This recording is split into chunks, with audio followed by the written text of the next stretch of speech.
गुरून्नहत्ता हि महानुभावान् श्रेयो भक्तम् पक्षमपि लोके हत्ताथे कामांस्तु गुरून्निहैव ভঙ্গি ও ভোগান রুধির পরিধান। তো ও হলো, হে মহানুভাব শিক্ষক, শিক্ষা গুরুজনদের জীবন হানি করে এই জগৎ ভোগ করার থেকে বরং ভিক্ষা করে জীবন ধারণ করা সহজ। মানে অর্জুন একদম ভেঙে পড়েছে।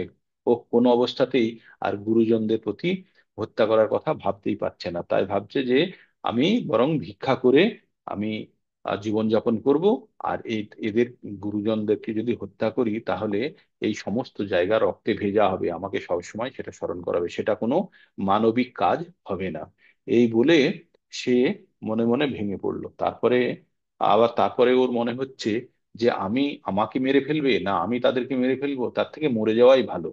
এত এইসব ঝামেলা আমার কিছু থাকবে না। তাই বলল, না চত দিগমোহ কতরন্ন গরীয় যদ দয়েম যদি বা না জয়েষু জানে হত্যা না জিজিবিষাম স্থেয় অবস্থিতাঃ প্রমুখে ধৃতরাষ্ট্র। বলে, তাদের জয় করা ভালো না তাদের দ্বারা পরাজিত হওয়া ভালো?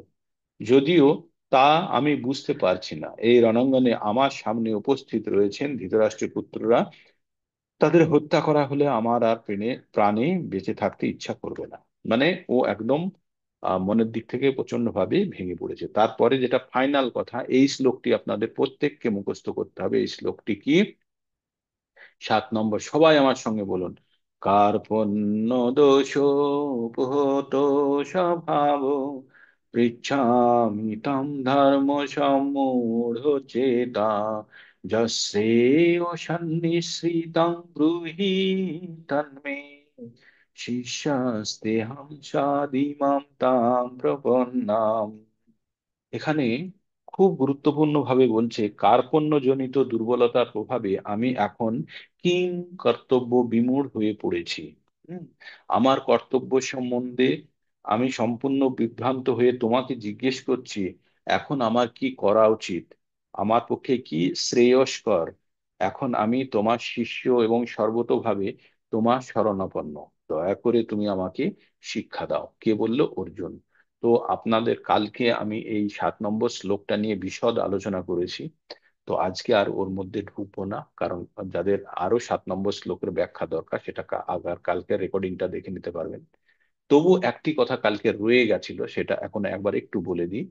এখন ঢুকে গেলেই বেরোনো খুব বিপদ হয়ে যায়, মানে শ্লোকটি এত তাৎপর্যপূর্ণ। এখানে একটি কথা বলা হয়েছে, যশ শ্রেয়, যশ শ্রেয় ব্রূহি সান্নিশ্চিতং, যশ শ্রেয় সান্নিশ্চিতং ব্রূহি তন্মে, সান্নিশ্চিতং সুনিশ্চিত করে বলুন। কি? যশ শ্রেয় মানে যেটা শ্রেয়। এখানে দুটো কথা হয় আমাদের, শ্রেয় আর প্রেয়। শ্রেয় মানে হচ্ছে যেটা আমার প্রয়োজন, আমার যেটা আমার শ্রেয় মানে যেটা আমার পক্ষে ভালো, সেটা হচ্ছে শ্রেয়। আর প্রেয় মানেও প্রয়োজন, যে সেটাও আমার প্রয়োজন কিন্তু সেটাও আমার পক্ষে ভালো। তাহলে কোনটি আমার পক্ষে ভালো? দুটোই তো একই মানে। শ্রেয় মানে হচ্ছে দীর্ঘকালীন ভালো, মানে অনেক দিন পরে যেটা ভালো ফল দেবে আর ওটা নিরন্তর ভালো থাকবে। কিন্তু প্রেয় যেটা, সেটা হচ্ছে তৎক্ষণাৎ ভালো লাগা। ঠিক আছে? তার মানে শ্রেয় আর প্রিয়। তাহলে আমাদের কি চাওয়ার চেষ্টা করতে হবে? আমাদের সবসময় শ্রেয়টা চাইতে হবে, আমাদের প্রেয়টা নয়। তো তার একটা উদাহরণ দিই। যেমন ছোটবেলায় আমরা যখন খেলি, আমরা যখন ছোটবেলায় স্কুল যাওয়ার সময় হয়েছে, বাবা মা বলছে তাড়াতাড়ি স্কুলে যা, আর তখন আমি খেলছি, গুলি খেলছি বা ডান্ডা গুলি খেলছি, যে কোনো খেলা খেলছি বন্ধুদের সঙ্গে। তখন কি মনে হয় আমাদের? তখন মনে হয় যে ধুর, খেলাটাই ভালো, স্কুলে যাওয়ার থেকে খেলাটাই ভালো। কারণ খেলাটা তখন ছিল আমার কাছে প্রেয়, মানে তখন খেলাটা প্রিয় ছিল, প্রিয়। কিন্তু স্কুলে যাওয়াটা কি আমার কাছে শ্রেয়। তাই আমাদের জানতে হবে কোনটা আমাদের পক্ষে শ্রেয় আর কোনটা প্রিয়। তো আমরা সংসার জীবনে যে আনন্দ ভোগ করছি এখন, সেটা হচ্ছে প্রিয়। আর ভগবানের জন্য আপনারা যে পরিশ্রম করছেন সেটা হচ্ছে শ্রেয়। তো এইভাবে প্রেয় আর শ্রেয়র মধ্যে পার্থক্যটা আপনাদেরকে জানতে হবে। তো আপনারা যে সকালে এই যে কষ্ট করে উঠে ভগবানের নামের জন্য আপনারা একত্রিত হয়ে এই যে সংগ্রাম করছেন বা নিজের সঙ্গে, জীবনের সঙ্গে সময় বার করে যে লড়াইটা করছেন, এটা হচ্ছে শ্রেয়, এটা হচ্ছে শ্রেয়। কিন্তু প্রেয় হচ্ছে সংসারের জীবনের মধ্যে আনন্দে ডুবে থাকা, হচ্ছে তখন তার কাছে আর সময় নেই ভগবানের জন্য নাম করা। কিন্তু এটাই হচ্ছে আপনার জীবনের ইন্স্যুরেন্স, যে ইন্স্যুরেন্সে বলে না, मरने के बाद भी जीने के बाद भी मरने के बाद भी, এই ধরনের একটা কথা বলে না, মানে জীবিত অবস্থাতেও ইন্স্যুরেন্স, মৃত্যুকালে ইন্স্যুরেন্স, এলআইসির একটা অ্যাডভার্টাইজমেন্ট। তো আমাদের জীবনে আমরা ভগবত ভক্তির মাধ্যমে দুটো জিনিস হবে। একটা হচ্ছে আমাদের চিরতরে আমাদের যে সমস্যাগুলো আছে সেগুলোকে আমাদের দূর করতে পারবো। আমাদের সমস্যা কি? জন্ম, মৃত্যু, জরা ব্যাধি, আদি ভৌতিক, আধ্যাত্মিক আর আদি দৈবিক। তো আমাদের এই চারটে সমস্যা প্রত্যেকের নিজ নিজ। কোনটা? যে জন্ম, মৃত্যু, জরা ব্যাধি। জরা আমার শরীর খারাপ হলে, আমি বুড়ো হলে, সেগুলো আমার সঙ্গে, আমার বাচ্চার বা কারো কিছু যায় আসে না। আর তেমনি আদি আত্মিক, মানে যেটা আমার শরীরে, আমার যদি অসুখ হয় আমাকে হসপিটালে ভর্তি হতে হবে, অন্য কেউ আমার হয়ে হসপিটালে ভর্তি হতে পারবে না, বা অন্যকে ইনজেকশন দিলে আমার রোগ সারবে না। সেটা হচ্ছে আমার সঙ্গে সম্পর্কযুক্ত, সেটা হচ্ছে আদি আত্মিক। আর একটি কি প্রবলেম থাকলো? আদি দৈবিক। দৈবিক মানে ওই যে মারামারি ঝগড়া ঝাঁটি হয়ে গেল, কেউ এসে ঢিল মেরে আপনার গাড়ির কাঁচ ভেঙে দিয়ে গেল, জানলার কাঁচ, আপনি কিছুই করতে পারলেন না এবং আপনার কিছু করার নেই। এটা হচ্ছে আদি আদি ভৌতিক, মানে পরিবেশ থেকে যেটা আপনার কষ্ট আসছে। আর আসছে কি আদি দৈবিক, যেটা হচ্ছে ওই ঝড় হয়ে গেল, পরশুদিন বৃষ্টি হয়ে গেল, বন্যা হয়ে গেল, তুফান হয়ে গেল, আয়লা হয়ে গেল, তারপরে আরো কি কি বুলবুল, বিভিন্ন ধরনের হয়ে গেল, মানুষকে কষ্ট দিয়ে গেল, ভূমিকম্প হয়ে গেল, এগুলো সব আদি দৈবিক। তো এই তিন ধরনের প্রবলেম হচ্ছে বাইরের থেকে। আর চারটে প্রবলেম হচ্ছে জন্ম, মৃত্যু, জরা ব্যাধি, হচ্ছে আমাদের নিজেদের জীবন সংক্রান্ত। তাহলে এই চারটে আর তিনটে, এই সাতটা থেকে দূর হতে গেলে আমাদেরকে কি করতে হবে? আমাদের জানতে হবে যে আমাদের কষ্টের কারণ কি। আমাদের কষ্টের কারণ হচ্ছে জন্ম। আমাদের কষ্টের কারণ হচ্ছে জন্ম। জাতস্য হি ধ্রুব মৃত্যু, ধ্রুবং জন্ম মৃতস্য চ। মানে যার জন্ম হয়েছে তার মৃত্যু হবে, তা সে বৃদ্ধ হবে, সে জরা হবে, সে আদি ভৌতিক, আধ্যাত্মিক এবং আদি দৈবিক কষ্টের মধ্যে দিয়ে যাবে। তো এই সবকিছুর মূল হচ্ছে জন্ম। তাহলে জন্ম যদি না হয় তাহলে কি হবে? কারণ এই শ্লোকটিতে তো বলেছে যার জন্ম হয়েছে তার মৃত্যু হবে, আর যার মৃত্যু হয়েছে তার জন্ম হবে। তাহলে কি আছে? তাই ভগবান বিভিন্ন উপায় বলেছেন। যারা ভগবানের ধাম প্রাপ্ত করে বা ভগবানের কাছে চলে যায় তাদের আর জন্মগ্রহণ করতে হয় না। তাই ভগবান এক জায়গায় বলছেন, জন্ম কর্ম চ মে দিব্যম এবং যো ব্যক্তি তক্ততঃ তক্তা দেহং পুনর্জন্ম নৈতি মামেতি সর্জুন। হে অর্জুন, ভগবান বলছেন, হে অর্জুন, আমার জন্ম এবং কর্ম সম্বন্ধে, মানে ভগবান সম্বন্ধে যে জ্ঞান অর্জন করে গেছে, বলছে তাক্তা দেহং, মানে দেহ ত্যাগ করার পরে নৈতি মামেতি সর্জনা, হে অর্জুন, তাকে আর জন্মগ্রহণ করতে হয় না। কি বলছে? জন্ম কর্ম চ মে দিব্যম এবং যে ব্যক্তি তত্ত্বতঃ, ব্যক্তি মানে হচ্ছে জানা, তত্ত্বগত ভাবে যে জেনে গেছে, তাক্তা দেহং, মানে দেহ ত্যাগের পরে, তক্তা দেহং পুনর্জন্ম, পুনর্জন্ম নইতি, হয় না, মামেতি সর্জনা, সে আমার কাছে আসে। তো এইভাবে ভগবান বিভিন্ন সময়ে শুধু বলতে থাকবে ভগবত গীতার মাধ্যমে, হে আমার হারিয়ে যাওয়া সন্তান, তোমরা আমার কাছে ফিরে এসো, তোমরা ভীষণ কষ্টের মধ্যে আছো সেটা আমি বুঝতে পারছি। এইভাবে ভগবান প্রত্যেকটা মুহূর্তে আমাদেরকে জানাবে, সতর্ক করবে। কিন্তু আমরা এত অজ্ঞ, আমরা এত বোকা, আমরা কি নিয়ে ব্যস্ত রয়েছি? আমরা প্রেয় নিয়ে ব্যস্ত রয়েছে। প্রিয় মানে যা তাৎক্ষণিক সুখ দেয় কিন্তু পরবর্তীতে দুঃখ কষ্ট দেয়, কিন্তু শ্রেয়ের জন্য আমরা কখনোই ভাবনা চিন্তা করছি না। তাই এখানে অর্জুন কি হলো, যশ্রেয় সুনিশ্রিতং সুনিশ্রিতং ব্রূহি তন্মে, ব্রূহি মানে বলা, ব্রূহি তন্মে, তুমি আমাকে বলো যে যেটা আমার জন্য শ্রেয়, এখনকার জন্য ভালো সেটা আমি চাইছি না, আমাকে বলো তুমি যেটা পরবর্তীতে ভালো হবে। তাই ভগবান ওকে বললো যে তুমি যুদ্ধ করো, হ্যাঁ যুদ্ধ করো, সেটাই তোমার জন্য শ্রেয়। এখন হয়তো তোমার প্রেয় হচ্ছে যুদ্ধ থেকে পালানো, কিন্তু শ্রেয় হচ্ছে যুদ্ধটা করা, তবেই তোমার ধর্ম, যদা যদা হি ধর্মস্য, ভগবান যেমন বলেছেন, তো সেটা তাহলে সম্পন্ন হবে। তাহলে আমরা কত নম্বর, 7 নম্বরের যেটা আটকে ছিল সেটা বললাম। তারপরে 8 নম্বরে ভগবান যেটা বলেছিল, না হি প্রপশ্যামি মম উপনুদ্যাত যশ শোকম উচ্ছেশনম ইন্দ্রিয়াণাম আবাপ ভূমাবশ পত্নম ঋদ্ধম রাজ্যম শরণাপপি চাধিপত্যম। বলছে আমার ইন্দ্রিয়গুলি জ্বালিয়ে দিচ্ছে। যে শোক, তা আমি কিভাবে দূর করব তা আমি জানি না। স্বর্গের দেবতাদের মতো আধিপত্য নিয়ে প্রতিদ্বন্দ্বিতাহীন বিহীন রাজ্য এই পৃথিবী লাভ করলেও আমার শোকের, মানে সব থেকে বেশি যা আছে সব দিয়ে দিলেও আমার এই কষ্ট দূর হবে না। এই বলে অর্জুন কি বললো, এব মুক্তা, সঞ্জয় উবাচ এব মুক্তা ঋষিকেশ গুড়াকেশ পরন্তপ না যচ্ছয়িতি গোবিন্দা মুক্তাতি শিব বাবু ভব ভব। কি বললো? সঞ্জয় বলল, এই কথাগুলো বলে অর্জুন তার গান্ডীব রেখে দিল, দিয়ে বলল, হে গোবিন্দ, আমি আর যুদ্ধ করব না। কি বললো? হে গোবিন্দ, আমি আর যুদ্ধ করব না, এই বলে গান্ডীব রেখে দিল। এইখানে মানে অর্জুন, টোটাল অর্জুন সারেন্ডার করে নিজের কথা বলে সে হলো। এইবার কি হচ্ছে, এইবার শুরু হচ্ছে ভগবানের কাজ। এবার ভগবান কি বলছে, সঞ্জয় এখনো ওই জিনিসটা ইন্ট্রোডিউস করে, তাম বাচ ঋষিকেশ প্রহসন্নিব ভারত সেনায় উভয়ের মধ্যে বিষিদন্তমিদং বচ। এবার কি করলেন সঞ্জয়, কথাটাকে আর একটু বাড়িয়ে কি বললো, এবার ভগবান ওই যে উভয় সেনার মাঝখানে যে আমাদের রথটি, ওদের রথটি, যে আমি বলছি আমাদের, মানে ওই রথটি যেটি রেখেছিলেন সেই রথেই বসেই ভগবান এবার অর্জুনকে এই কথাগুলি বললেন। কি কথাগুলি বললেন? এইবার শুরু হচ্ছে আমাদের আসল বিষয় সম্বন্ধে ভগবদ গীতার প্রথম কথা আমরা যেটা শুনতে যাচ্ছি। কি বল ভগবান শ্লোকটিতে কি বলছেন? অশোচন অশোচন অশোচনস্তং প্রজ্ঞবাদংশ ভাষসে গতাশুনো গতাশুনশ্চ নন্নু শোচন্তি পণ্ডিতাঃ।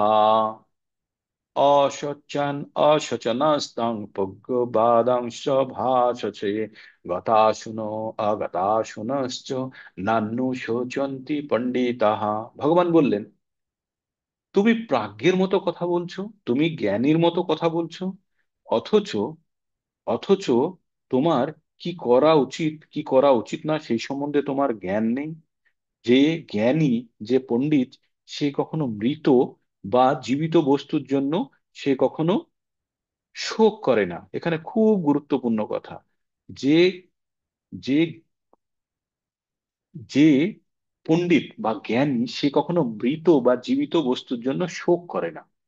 মৃত জীবিত বস্তুর জন্য শোক করে না তাই কখনো হয়? প্রত্যেকটা ব্যক্তি তো করে।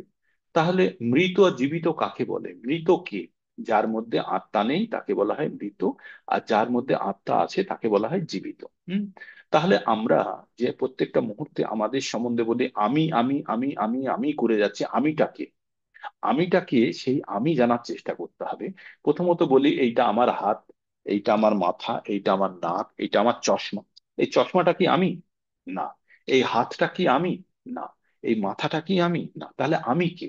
আমি মানে আমার এই শরীরের মধ্যে যে সত্তা আছে, জীবনী শক্তি, সেই হচ্ছে আমি। তাহলে আমি মানে এই শরীর ছাড়াও আরো একজন ভিতরে বসে আছে যে সবসময় আমি আমি করছে, সে হচ্ছে আত্মা। আর এই আত্মার, তার মানে আমরা কি বলতে পারি, যে এই শরীরটা হচ্ছে আত্মার। না শরীরের ভিতরে আত্মা আছে, না আত্মার উপরে শরীর আছে, কি বলবো?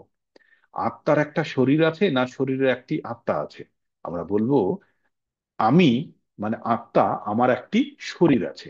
আর এই শরীরটা খুব পরিবর্তনশীল। প্রত্যেকবার আমরা এই শরীরটাকে আমরা পরিবর্তন করি। কেমন পরিবর্তন করি? যেমন জামা ছিঁড়িয়ে গেলে বা কাপড় ছিঁড়ে গেলে সেই কাপড়কে ত্যাগ করে নতুন একটি কাপড় পরি, তখন কি আমি ব্যক্তিটা পাল্টে যায়? আমি তো সেম থাকি, তাই না?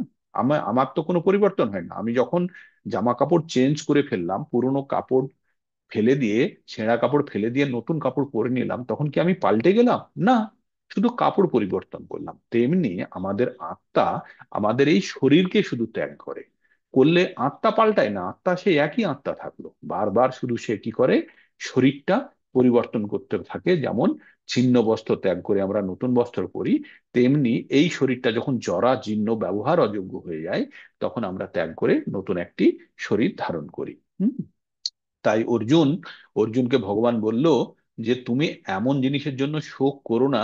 যে আচ্ছা, একটা জিনিস বলুন তো, আমরা যখন কোনো পুরনো কাপড় ত্যাগ করি, করে তখন কি ওই কাপড়টার জন্য আমাদের খুব মন খারাপ করে? না। করে না, কারণ আমরা একটা নতুন কাপড় পেয়ে যাই না। তো তেমনই বলছে, যারা পণ্ডিত, যারা জানে যে এই কাপড়টা ত্যাগ করে আরেকটি কাপড় আমরা পাবো, এই শরীরটা ত্যাগ করে আমরা আরেকটি শরীর পাবো, তারা কখনো এটার জন্য শোক করে না। হুম। তারপরে ভগবান আবার বলছেন অর্জুনকে, কি বলছেন? নাত্যবাহং জাতু নাশং নাত্য নেমে জনাধিপা না চৈব না ভবিষ্যামো সর্বে বয়মত পরম। মানে ভগবান অর্জুনকে আত্মার জ্ঞান দিতে শুরু করেছে, কিন্তু আত্মার কথা এখনো বলেননি। কি বলছে? নাত্তেবাহং জাতু নাশং নাত্তনেমে জনাধিপা না চৈব না ভবিষ্যাম সর্বে বয়মত পরাম। ভগবান কি বললেন? এমন সময় ছিল না যখন এই রাজারা ছিল না। কি বলল? এমন সময় ছিল না যখন তুমি ছিলে না, আমি ছিলাম না, বা রাজারা ছিল না। এমন সময় আসবে না যখন তুমি থাকবে না, আমি থাকবো না, বা রাজারা থাকবে না। তার মানে কখনোই আমাদের অস্তিত্ব বিনষ্ট হবে না। এটা কি করে সম্ভব? আমি থাকবো না, রাজা থাকবে না, ভগবান থাকবে না, আবার এরা ছিল, আমরা ছিলাম, আছি, থাকবো, এটা কি কথা হলো? আমাদের তো শরীর তো নষ্ট হয়ে যায় আমাদের। তার মানে কিসের কথা বলছে এখানে? আত্মার কথা বলছে। কিন্তু ভগবান পরিষ্কারভাবে এখনো আত্মার কথা বলেনি, কারণ অর্জুন এখনো সেই জিনিসটা বুঝতে পারবে না, বা আমাদের মতো বোকারা যারা, তারা বুঝতে পারবে না, সেজন্য ভগবান আস্তে আস্তে নিয়ে যাচ্ছে। কিন্তু আমাদের যে আচার্য, যে এটাকে ব্যাখ্যা করেছেন, তার এত কৃপা, তিনি আমাদেরকে মোটামুটি আগে থেকে আভাস দিয়ে দিয়েছেন, যাতে আমরা এই জিনিসটা খুব সহজে বারবার পড়ে বুঝতে পারি। অর্জুনকে তো একবারই বলা হয়েছিল, আমরা তো হাজার বার পড়ছি, তাই না? সেই জন্য আমরা কিছুটা হলেও বুঝতে পারছি। কিন্তু অর্জুনকে যেহেতু প্রথমবার বলা হচ্ছে, অর্জুনকে তো বারবার বলেনি এই শ্লোকটা মুখস্থ কর অর্জুন, খুব গুরুত্বপূর্ণ, বলেনি তো। অর্জুনকে হুড়হুড় করে বলে গেছে, আর অর্জুন তার পরিপ্রেক্ষিতে প্রশ্ন করে গেছে। হ্যাঁ। তো তাই এই যে বলছে যে এমন কোনো সময় ছিল না, তুমি ছিলে না, রাজারা ছিলে না, আমি ছিলাম না, বা এমন সময় আসবে না যে আমরা থাকবো না, এটা কখনোই হতে পারে না। তার মানে আমরা সব সময় বর্তমান। তার মানে আমরা কাকে বলছে? আমরা বলছে যে আত্মাকে নিয়ে বলছে, আত্মা সম্বন্ধে এখানে বলা হচ্ছে। হ্যাঁ। তো আত্মা এখনো আহ আত্মার কথাটা বলেনি, কিন্তু দেহ পরিবর্তন হলেও আত্মা শাশ্বত। শাশ্বত মানে যে চিরন্তন, যে কখনো নষ্ট হয় না। এটি তারপরে সব থেকে আরো একটি গুরুত্বপূর্ণ 7 নম্বর, যেমন বলেছি তেমনই গুরুত্বপূর্ণ শ্লোক 12 নম্বর, এটাও আপনাদেরকে মুখস্থ করতে হবে। 2 নম্বর অধ্যায়ে আমরা খুব দ্রুত যাব না, খুব তাড়াতাড়ি যাব না, কারণ 2 নম্বর অধ্যায়টি যদি আপনারা ঠিকভাবে বুঝে নেন, তাহলে পুরো ভাগবত গীতায় মোটামুটি বুঝে যাবেন। তাই 2 নম্বর শ্লোকটি যারা যারা মুখস্থ করতে পেরেছেন, বা যাদের কাছে পুস্তক আছে, খুলে নিন, নিয়ে এটি আমার সঙ্গে বলতে থাকুন। দেহিনস্মিন যথা দেহে। বলুন আমার সঙ্গে, আমি থেমে থেমে বলছি আপনাদের জন্য। দেহিন অস্মিন। বলুন, দেহিন অস্মিন। দেহিন অস্মিন যথা দেহে। দেহিন অস্মিন যথা দেহে কৌমারং যৌবনং জরা। বলুন, দেহিনস্মিন যথা দেহি কৌমারং যৌবনং জরা তথা দেহান্তর প্রাপ্তির। তথা দেহান্তর প্রাপ্তির ধীরস্তত্ত্ব নামুহতি। দেহিনস্মিন যথা দেহি কৌমারং যৌবনং জরা তথা দেহান্তর প্রাপ্তি ধীরস্তত্ত্ব না মুহ্যতি। দেহিনস্মিন যথা দেহি কৌমারং যৌবনং জরা তথা দেহান্তর প্রাপ্তির ধীরস্তত্ত্ব না মুহ্যতি। তো মোটামুটি আপনাদের এইটা মুখস্থ করে ফেলতে হবে, আর বারবার এটাকে বলতে হবে। কি বলতে হবে আমার সঙ্গে এবার বলুন একসঙ্গে। দেহিনস্মিন যথা দেহে কৌমারং যৌবনং জরা তথা দেহান্তর প্রাপ্তির ধীরস্তত্ত্ব নামীহতি। এইটা একটা কাগজে লিখে এর মানেটা সহ একটা বোর্ড বানিয়ে বাড়িতে ঝুলিয়ে রাখবেন। সকাল বিকেল এই শ্লোকটি বলবেন। এই শ্লোকটির মাধ্যমে কি বলতে চাইছেন? দেহিনস্মিন, দেহি মানে হচ্ছে, এখানে দুটো জিনিসের কথা বলা হচ্ছে, দেহ আর দেহি। দেহ মানে হচ্ছে এই শরীরটা, আর দেহি মানে হচ্ছে এই শরীরের মালিক, বা এই শরীরের যে অ্যাকচুয়াল ওনার, মানে মালিক। তো এই শরীরের মালিক কে? আত্মা। তাই বলছে দেহিন অস্মিন যথা দেহে, মানে যখন দেহি আত্মা এই শরীরের মধ্যে থাকে তখন কি হয়, শরীরের পরিবর্তন ঘটে। কি কি পরিবর্তন ঘটে? কৌমারং, যৌবনং, জরা, মানে বাল্য অবস্থা, যুবক অবস্থা, প্রৌঢ়, বৃদ্ধ হয়ে থাকে। আর কি হয়? সব শেষে কি হয়? দেহান্তর হয়ে থাকে। দেহান্তর মানে আমরা একটা শরীর থেকে আবার আর একটা শরীরে চলে যাই। তার মানে আমরা কি করি, যখন একটা স্কুলে পড়ি, প্রথমে ক্লাস ওয়ানে পড়ি, ওই স্কুলেই পড়ছি আমরা, প্রাইমারি স্কুলে ক্লাস ওয়ানে পড়ছি, ক্লাস টু এ পড়ছি, ক্লাস থ্রিতে পড়ছি, তখন কি হচ্ছে, আমাদের রুম গুলো চেঞ্জ হয়ে যাচ্ছে, আমাদের বেঞ্চ গুলো চেঞ্জ হয়ে যাচ্ছে। আমি যখন ফোরে পড়ছি তখন কিন্তু আর ক্লাস ওয়ানে যাই না, যাই না।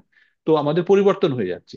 হতে হতে আমি কি করলাম, যখন ফিফথে উঠে গেলাম তখন প্রাইমারি স্কুল ছেড়ে হাই স্কুলে চলে গেলাম, তখন কিন্তু আমি স্কুল ত্যাগ করে দিলাম, কোনটা? প্রাইমারিটা। তেমনই বলছে যে আমরা কি করলাম, কৌমার মানে বাল্য অবস্থা, যুবক অবস্থা, প্রৌঢ় অবস্থা, বৃদ্ধ অবস্থা, প্রত্যেকটা অবস্থাতেই কিন্তু পরিবর্তন হয়ে গেছে। যখন আপনি প্রাইমারি থেকে হাই স্কুলে গেলেন, হাই স্কুল থেকে কলেজে গেলেন, কলেজ থেকে ইউনিভার্সিটি গেলেন, এইভাবে কিন্তু আপনার পরিবর্তন হতে থাকছে। আপনি আর ফেরত কোথাও যাচ্ছেন না, কিন্তু তাতে আপনি মন খারাপ করছেন না। কিন্তু যখনই একটা দেশ থেকে আর একটা দেশে চলে যাচ্ছেন, বা একটা দেহ থেকে আর একটা দেহে চলে যাচ্ছেন, তখনই কিন্তু আমাদের বিচলিত হওয়া বা আমাদের কষ্ট পাওয়া শুরু হয়ে গেছে। তাই বলছে যারা পণ্ডিত, পণ্ডিতাহা, পণ্ডিত যে, সে কখনো কিন্তু এটাতে কখনো বিচলিত হয় না। তাই কি বলছে, তথা দেহন তার তার প্রাপ্তির ধীরস্তত্ব নাম, ধীরস্তত্ব, ধীর, ধীর কাদেরকে বলা হয়? যে শোক, দুঃখ, গ্রীষ্ম, বর্ষা সব কিছুতে একই রকম থাকে, তারা পণ্ডিত। যারা আত্মার জ্ঞান অর্জন করে ফেলেছে তারা পণ্ডিত। তাই বলছে আত্মার দেহান্তর প্রাপ্তির বিষয়টি একটি সহজ উদাহরণের মাধ্যমে বোঝানো হচ্ছে। যেমন একই জীবনে শৈশব, যৌবন, বার্ধক্য আসে, তেমন দেহ পরিবর্তিত হয়, কিন্তু দেহি বা আত্মা একই থাকে। তেমনি দেহান্তর যখন হয়, একটা শরীর থেকে যখন আর একটা শরীরে যায়, তখনও কিন্তু সেই আত্মা একই থাকে। ধীর বা জ্ঞানী ব্যক্তিরা এটার দ্বারা কখনো মোহগ্রস্ত হয় না। কি হয় না? মোহগ্রস্ত হয় না। তো মোটামুটি এই শ্লোকটি বোঝা গেল। এই শ্লোকটি কিন্তু গুরুত্বপূর্ণ, আপনাদেরকে এই শ্লোকটি মুখস্থ করার চেষ্টা করতে হবে। এর পারপর যেটা আছে, এর তাৎপর্য যেটা আছে আপনারা পড়বেন। এতে আরো বিস্তারিত লেখা আছে, খুব সুন্দর তাৎপর্য আছে। তাহলে কিন্তু আপনাদের এই ভগবত গীতা যে কোনো একটি তাৎপর্য পড়লেই পুরো বইটির আপনি মানে ফ্লেভার পেয়ে যাবেন, মানে কি বলতে চেয়েছে সেটা পেয়ে যাবেন। তারপরের শ্লোকটায় যাই। মাত্রা স্পর্শাস্তু কৌন্তেয় শীতোষ্ণ সুখ দুঃখদাহ আগমে অপায়নে নিত্যাস তাং তিতিক্ষস্য ভারত। আবার কি বলবো? মাত্রা স্পর্শাস্তু কৌন্তেয় শীতোষ্ণ সুখ দুঃখদাহ আগমে অপায়নে নিত্যাস তাং তিতিক্ষস্য ভারত। তো আমরা এখানে কি বলছে, মাত্রা, মাত্রা মানে কি? মাত্রা আমরা কখন বলি? আমরা যেমন না তাপমাত্রা বলি না, তাপমাত্রা। যে কোনো জিনিস মাপতে গেলে তার পরিমাণকে মাত্রা দিয়ে বোঝা হয়, পরিমাণ, যেমন পরিমাণ। তো মাত্রা যেমন বলে না 130 ডিগ্রি, 140 ডিগ্রি তাপমাত্রা। তো বলছে কোনো জিনিসকে তাপ মাপতে গেলে কি হয়, আমরা হাত দিয়ে স্পর্শ করি, তো তাহলে আমরা বুঝতে পারি যে কতখানি গরম না ঠান্ডা। যদি আমাদের শরীরে, আমাদের যদি কোনো জিনিস ছুঁয়ে ঠান্ডা লাগে, তাহলে জানবেন যে ওটা ঠান্ডা, আর যদি গরম লাগে তাহলে গরম। তেমনই কি বলছে, মাত্রা স্পর্শাস্তু কোন্তেও, যে কোনো মাত্রা কিভাবে জানতে পারি? স্পর্শ করে। কি দ্বারা স্পর্শ করে? আমাদের ইন্দ্রিয় দ্বারা স্পর্শ করে। মাত্রা স্পর্শেস্তু কোন্তেও শীত উষ্ণ সুখ দুঃখদা। আমরা কি বুঝতে পারি? শীত উষ্ণ সুখ দুঃখ আলাদা আলাদা ইন্দ্রিয় দিয়ে আমরা এগুলো বুঝতে পারি। কি বলছে, আগামী অপায়নী নিত্যাশা, এগুলো হচ্ছে আসে। আগামী আর অপায়নী মানে চলে যায়। অনিত্য, এটা থাকে না। মানে আমাদের যে এই যে এখন বর্ষাকাল বা এখন গরম পড়ছে, এই গরম কি চিরকাল থাকবে? না। কিছুদিন আগেই শীত ছিল, শীতে সবাই একদম কষ্ট পেয়ে রাগ করে বলল কবে এই শীত যাবে, বাঁচি। তারপর শীত চলে গেল, এবার গরম, এবার গরমে সবাই বলছে দেখো গরমের ঠেলা। তারপরে আবার বৃষ্টি হবে, বর্ষা হবে, তারপরে আবার শীত চলে আসবে। তার মানে একটার পর একটা শুধু আসতেই থাকবে। এটা খুব পরিবর্তনশীল, আর সেটার জন্য আমাদেরকে কিন্তু সহ্য করতে হবে। তাই বলছে মাত্রা স্পর্শাস্তু কোন্তেও শীত উষ্ণ সুখ দুঃখদা অগমী, অপায়নী, অনিত্য। এটা এটা স্থির না, অনিত্য। এটা চিরস্থায়ী নয়। তাই বলছে হে অর্জুন, তুমি যে আগে বলছিলে না তোমার গা পুড়ে যাচ্ছে, তোমার মুখ শুকিয়ে যাচ্ছে, তুমি থরথর করে কাঁপছিলে, ওগুলো আসবে আর যাবে, তুমি একটু ধৈর্য ধরো। তুমি একটু তাং তিতিক্ষস্য ভারত, হে অর্জুন ভারত শ্রেষ্ঠ, তুমি একটু ধৈর্য রাখো। তাই বলছে হে ক্ষত্রিয়, ইন্দ্রিয়ের সঙ্গে বিষয়ের সংযোগের ফলে, আচ্ছা আমাদের ইন্দ্রিয় আর ইন্দ্রিয় বিষয়গুলি জানতে হবে। আমাদের ইন্দ্রিয়গুলো কি কি? চক্ষু, কর্ণ, নাসিকা, জিহ্বা আর ত্বক। বিষয়গুলো কি কি? চোখের বিষয় হচ্ছে দেখা, নাসিকার বিষয় হচ্ছে গন্ধ, কানের বিষয় হচ্ছে শব্দ, স্পর্শ হচ্ছে আমাদের মানে আপনাদের যে আমাদের চর্ম বা যে চামড়া, তার হচ্ছে স্পর্শ। আর চক্ষু, কর্ণ, নাসিকা, নাসিকা হচ্ছে ঘ্রাণ, আর শ্রবণ হচ্ছে কর্ণ। তো আমাদের এই যে পাঁচটা ইন্দ্রিয়ের পাঁচটা বিষয় আছে, এই বিষয়গুলো যখন আমাদের এই ইন্দ্রিয়ের সংস্পর্শে আসে, তখনই আমাদের সুখ দুঃখ কষ্ট জ্বালা যন্ত্রণার অনুভূতি হয়। যেমন আমাদের চোখের বিষয় দিয়ে কেমন কষ্ট পাই আমরা। আপনি রাস্তা দিয়ে যাচ্ছেন, দেখছেন একটি লোককে পাঁচজন ধরে মারছে, আর আপনি কিছু করতে পারছেন না, আর আপনি বুঝতে পারছেন যে যাকে মারছে সে নির্দোষ, আর যারা মারছে তারা অসুর প্রবৃত্তির। তখন আপনার কষ্ট হবে না? হবে না। আপনাকে কষ্টটা কে দিল? এই চোখ দ্বারা দেখলেন, চোখের বিষয় আপনাকে সেই খবরটা দিল, আর সেই খবরে আপনার মানসিক পরিবর্তন আসলো, ঠিক? সেটি হচ্ছে আপনার কষ্টের বিষয়। বা আপনি কোনো রাস্তা দিয়ে যাচ্ছেন, আপনি দেখতে পাচ্ছেন না অথচ শুনতে পাচ্ছেন কেউ হাউ হাউ করে কাঁদছে, আর তাকে কেউ মারছে, তখন আপনার কি মনে হবে? আহ, বেচারাকে মারছে। তার মানে সেটা আপনার কানের বিষয়। আপনি যাচ্ছেন কোনো রাস্তা দিয়ে, কোনো জায়গাতে পচা গন্ধ বেরোচ্ছে, আপনি দেখতেও পেলেন না শুনতেও পেলেন না, মনে মনে ভাবলেন কোনো কিছু নিশ্চয়ই মরে তারপরে পচে গেছে, তাই না? তো এইভাবে আমাদের ইন্দ্রিয়ের বিষয়গুলি দ্বারা আমরা আমাদের ইন্দ্রিয় দিয়ে খবর আমাদের শরীরের মধ্যে বা আত্মা পর্যন্ত পৌঁছই। তো তাই বলছে তাং তিতিক্ষস্য ভারত, হে অর্জুন, হে ভরতকুল প্রদীপ, তুমি এই ইন্দ্রিয়ের অনুভূতির দ্বারা প্রভাবিত না হয়ে তুমি ধৈর্য ধরো। হ্যাঁ, ধৈর্য ধরো। তো খুব দ্রুত যাচ্ছে না তো, আমাদের আস্তে আস্তে যাচ্ছে। একটু এই 2 নম্বর চ্যাপ্টারটা একটু আস্তেই চলুক, হ্যাঁ, আমাদের এগুলো একটু বোঝার ব্যাপার আছে। তারপরে 15 নম্বর অধ্যায়, 15 নম্বর শ্লোকটাই বলি এবার। যোহিনং ব্যথয়ন্ততে পুরুষং পুরুষস্যবাহ সম দুঃখ সুখম ধীরং সম মৃত্যুত্বায় কল্পতে। কি বলে? যোহি ন ব্যথয়ন্ত এতে পুরুষং পুরুষর্ষভঃ সম দুঃখ সুখম ধীরম সম মৃত্যুত্বাই কল্পতে। হে পুরুষ শ্রেষ্ঠ, হে জ্ঞানী ব্যক্তি, দুঃখ সুখ শীত উষ্ণ আদি দ্বন্দ্বে বিচলিত না হয়ে অমৃত তত্ত্বের প্রকৃত অধিকারী হন। কাকে বললো? অর্জুনকে। কে বলছেন? ভগবান। তো আমরা এতক্ষণ ধরে যেটা আলোচনা করছি, দ্বন্দ্ব কাকে বলে। দ্বন্দ্ব মানে হচ্ছে দুটো জিনিস যখন কোনো জিনিসের উপরে কাজ করে, আর তখন যে জিনিসটার উপরে কাজ করছে তার স্থিরতা নষ্ট করে, তাকে বলা হয় দ্বন্দ্ব। তো যখন সুখ আর দুঃখ দুটো ভিন্ন জিনিস, তাই না? আর সুখ আর দুঃখ যখন আমাদের মনের উপরে কাজ করে, তখন আমাদের মনের মধ্যে দ্বন্দ্ব তৈরি হয়। যারা সায়েন্স নিয়ে পড়েছে, তারা 11-12 পড়েছে দ্বন্দ্ব বা কাপল বলে, যে একটা লাঠির দুই দিকে দুই ধরনের ফোর্স যদি অ্যাপ্লাই করা হয়, লাঠিটা ঘুরে যায়, তাই না? একটা ডান্ডা আছে, ডান্ডার এই দিকে কেউ মারছে আর এই দিকে কেউ মারছে, তাহলে দেখবেন ডান্ডাটা ঘুরছে। তো তেমনই বলছে হে অর্জুন, তুমি দ্বন্দ্ব, দ্বন্দ্ব মানে দুই ধরনের জিনিস যখন আমাদের মনের মধ্যে প্রবেশ করে, এটা করব না করব না, সুখ না দুঃখ, গ্রীষ্ম না শীত, এই যে দুই ধরনের এই দ্বন্দ্বের দ্বারা যখন প্রভাবিত হয়ে যায়, তখন তাকে বলা হয়। তাই বলছে অর্জুন, তুমি জ্ঞানী হও, তুমি এই দ্বন্দ্বের দ্বারা প্রভাবিত হইও না। তো এই মানে অর্জুনকে এবার ধৈর্য ধরতে বলছে, অর্জুনকে এবার কিছু জ্ঞান শেখাচ্ছে। প্রথমে কি বললো? যে হে অর্জুন, তুমি ছিলে না বা আমি ছিলাম বা না রাজারা ছিল না, এমন তো নয়, আমরা সবাই ছিলাম, আছি, থাকবো। আর আমরা এই শরীরের মধ্যেই আমাদের পরিবর্তন হচ্ছে, তাতে আমরা কিন্তু আমাদের বিচলিত হওয়া উচিত নয়। তাই বলছে অর্জুন, তুমি ধৈর্য ধরো। তারপরে কি বললো?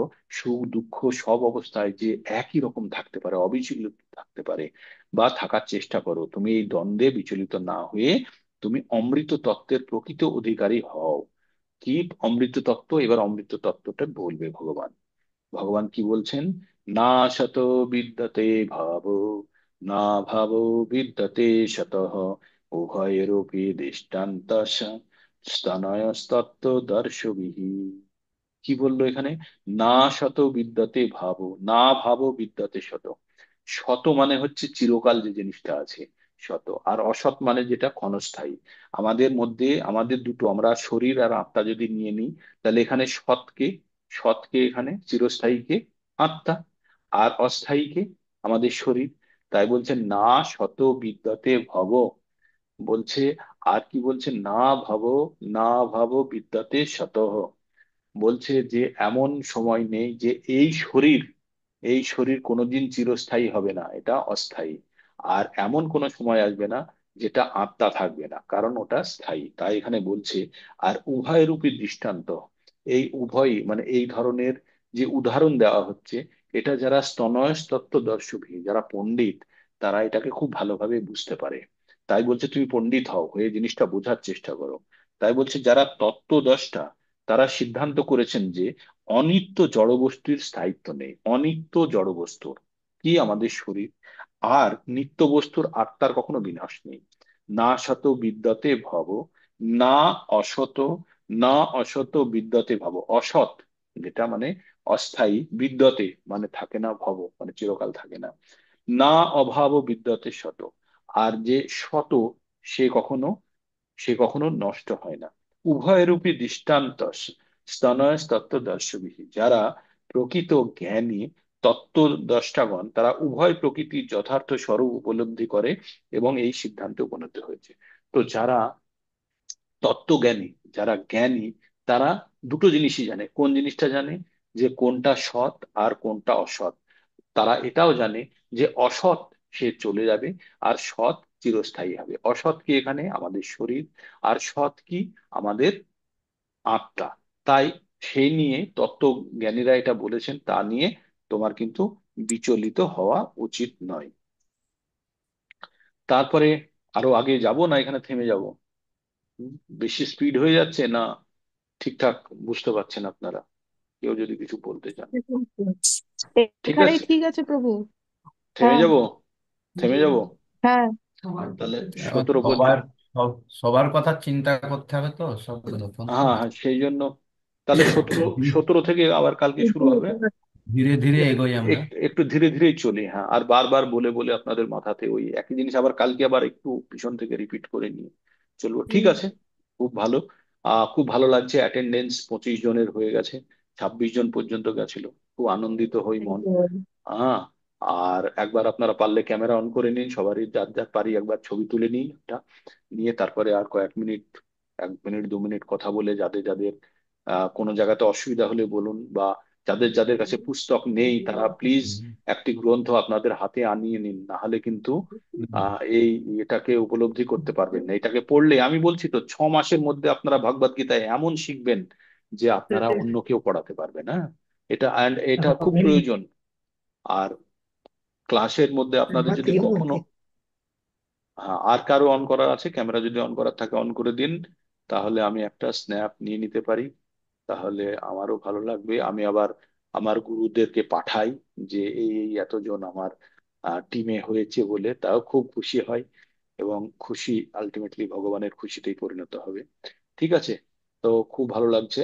স্ন্যাপ নিয়ে নিলাম। কি হলো, হচ্ছে না স্ন্যাপ?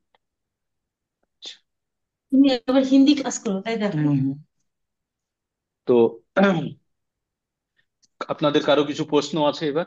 বলুন, প্রশ্ন যদি থাকে, কোনো কিছু প্রশ্ন। হুম? কোনো প্রশ্ন কারোর, কোনো আচ্ছা বলবে তো, জায়গা- বলো না, বলো আমি বলতে বুঝতে গিয়ে পারছি কোনো না। জায়গাতে যদি বুঝতে পারেন। আর আর একটা জিনিস, আমি 2-3 জনের কথা বলছি, তারা খুব ভালোভাবে প্রচার করছে, খুব ভালোভাবে ক্যান্ডিডেট খুঁজছে। এক হচ্ছে মনমোহন প্রভু, প্রচন্ড সকলকে উৎসাহিত করছেন উনি যে আহ, আসুন যোগদান করুন আপনারা, ভগবানের কথা শুনুন। আর আরেকজন হচ্ছে অভয় মাতাজি, উনিও খুব চেষ্টা বাবা করছেন মাতাজি, সকলকে আমি যুক্ত বললাম করার তো জন্য। বাবা মাতাজি। আর আর 3 নম্বর হচ্ছে ওই বিশাখা মাতাজিও দেখলাম অনেককে যুক্ত করেছেন। তো এইভাবে আপনারা সবাই ভগবত ঋণ শোধ করার চেষ্টা করুন। ভগবত ঋণ ওইভাবেই শোধ হবে। কিভাবে শোধ হবে? ভগবত ঋণ শোধ হবে আর মানে আপনারা যত প্রচার করতে পারবেন তখনই এটা চেনে শোধ হবে। চেনে আর একজন আছে প্রভু, যেটা হচ্ছে দীপ্তি সাহা। হ্যাঁ, দীপ্তি চেনে সাহা। বহু। উনি Berarti, অনেকগুলো mesin aja করেছেন potong. Mesin boleh sih. হাওড়াতে। Lihat tuh pas gitu. আচ্ছা, খুব ভালো, খুব ভালো। আপনারা চেষ্টা করুন। এই আপনারা দীপ্তি যেভাবে সাহাকে আপনারা, অ্যাটেন্ড করেন তো প্রতিদিন। খুব ভালো, খুব Itu ভালো, salah satu pemain sih. খুব ভালো। এইভাবে আপনারা করতে থাকুন আর ভগবান ভক্তিতে নিজেদের মন লাগান। দেখবেন এটা একটা ভিন্ন জগৎ। এই জ্ঞান আপনাদের আমার কারোর কাছেই ছিল না। আমাকেও কেউ দয়া করে এই জ্ঞানটা প্রাপ্ত করতে সাহায্য করেছে এবং আপনারাও ওই গুরুদেবের আদেশ, পাইপ দিয়ে জল আপনাদের কাছে পৌঁছে, পাইপের কোনো কৃতিত্ব নেই, জল এসে পৌঁছানোতে পাইপের কোনো কৃতিত্ব নেই। ভগবান কৃষ্ণের মুখনিঃসৃত বাণী এসে পৌঁছচ্ছে আপনাদের কাছে। আর আপনারা কার মাধ্যমে আসছে সেটা গুরুত্বপূর্ণ নয়, আসল জিনিসটা আসছে কিনা সেটাই দেখা। ঠিক আছে? তো আজ আমরা এখানেই শেষ করছি। আপনারা সবাই ভালো থাকুন, ভগবানের নাম করুন। হরে কৃষ্ণ কৃষ্ণ কৃষ্ণ হরে হরে, হরে রাম Ya. রাম রাম রাম হরে হরে।